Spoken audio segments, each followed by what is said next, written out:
Akka lakkoofsa Habashaatti yakkaatitii 23 yakkaatitii jedhugaa yakkaatitii 23 lolame lolli kuni Xaaliyaaniidhaa fi Impaayera Itoophiyaa gidduutti adeemsifame. Impaayera Itoophiyaatii fi Xaaliyaanii gidduutti adeemsa. Xaaliyaaniin maal gochuu dhufte gaafa Afrikaa keessa Impaayera ijaarrataa jirti. Itoophiyaan maal gochaa turte Impaayera ijaarrataa turte Itoophiyaanis Impaayera jechuudha. Akka lakkoofsa Awurooppaatti 1896 kan lolli kun lolame jechuudha. Lola kana ituu hin loliliin dura humni mootummaa Habashaadhaa kan kaaba ture suni lafa babal'ifannaadhaa fi sabaaf sablammoota amma kibba Itoophiyaa keessa jiran hunda Oromoo dabalatee weeraraa, saamaa, saamsisaa, ajjeesaa ture jechuudha. Lafa babal'ifannaarra ture. Keessumatti 1880mootaa kaasee hamma 1890moota gara jalqabaa keessatti lafa babal'ifannaa kanatu ture. Kanaaf lafi nuyi amma Itoophiyaa jennuun kun hundumti isaayyuu Itoophiyaa jedhamee hin beekamu ture yeroo sana. Ittan dhufa booddee amma fakkeenyaaf naannoon Somaalee bara Adwaa keessa Itoophiyaa keessa turre. Adwaa dura, Adwaa booddeedha kan Itoophiyaatti dabalame. Booranni Oromoo keessaa kan Itoophiyaatti dabalame Adwaa booddeedha. Benishaangul Gumuz Itoophiyaatti kan dabalame Adwaa booddeedha. Adwaa dura qaama Itoophiyaa miti. Lafi kun hundumtu Gambeela yoo fudhatte Adwaa booddeedhatti dabalame. Kanaaf lola Itoophiyaa yoo jenne mataansaa lola Itoophiyaa isa kamisa jedhutti nu geessa waan ta'eef inni mataansaa gaaffii baay'ee keessa nama gasha. Haa ta'uuti Impaayerri Itoophiyaa yeroo lola sana dhaqu humna sabaaf sablammoota warra qabatee humna namaa, humna qabeenyaa hunda isaa fudhateetu dhaqe. Lola kanaa jechuudha. Maal gochuu dhaqee? Impaayera ijaarrataa jira waan ta'eef Impaayera isaa bulfachuudhaaf dhaqe. Impaayera qaba ijaarrate sana harka isaatii akka hin baaneef mo'atamee akka biyyoota Afrikaa warra kaanii mo'atamee Awurooppaadhaan harka warra Awurooppaa akka hin galleef lola sana loluu dhaqe. Waa'ee birmadummaa miti, waa'ee maaliis miti. Impaayeratu ijaaramaa ture, Impaayera sana bulfachuudhaaf lolli dhaqan. Warri lola sana dhaqan Impaayera sanaan ajajamanii humnaan lola geeffaman. Humnaan loltoonni maajoritiin isaanii lafa keessan abduu lolan naxxan taanaan waan jedhamanii fi warri naannoo bulcha warri baalabbaataadha. Loltoota fiduutirraa eegama akka seera Itoophiyaatti yeroo lolli dhufu. Erga Impaayera sanatti galteeti loltoota dhiyeessuutu sirra jiraata.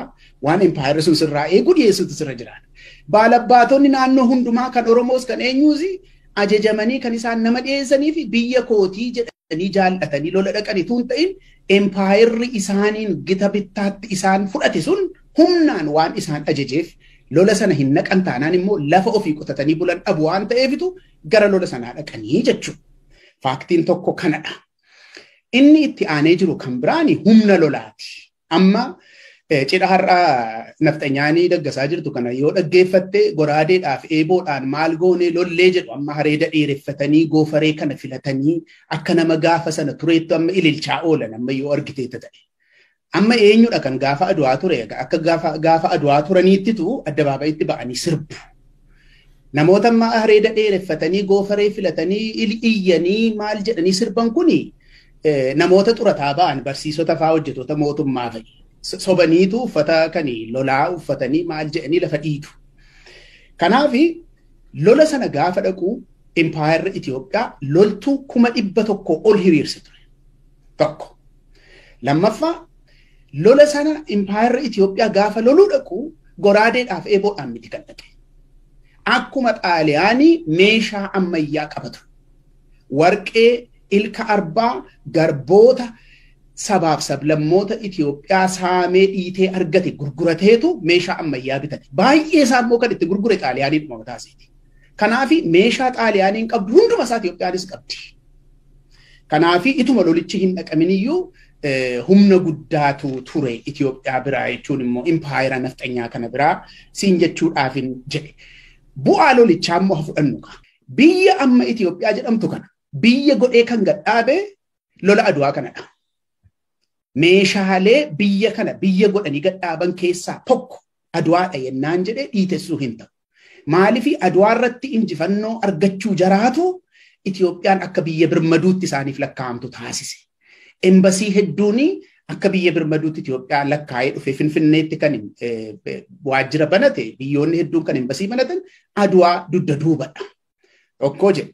Lammaffaa biyyoonni warri ollaa Itoophiyaa jiran warri Ingiliziin, Xaaliyaaniin, Faransaayiin warri kaanis daangaa sana kabajanii daangaa kana hin dabarru jedhanii ofii isaaniitii lafa barbaadanitti socho'ee lafa qabachuudhaaf kan murteessaniif erga lolli Adwaa taasifamee booddeedha. Itoophiyaan bifa ammaa kan qabatte ji'ogiraafiidhaan hin siin jedha wanta kan biraati. Ji'ogiraafiidhaan lafa ammaa kana kan qabatte Adwaa dugda duubadha.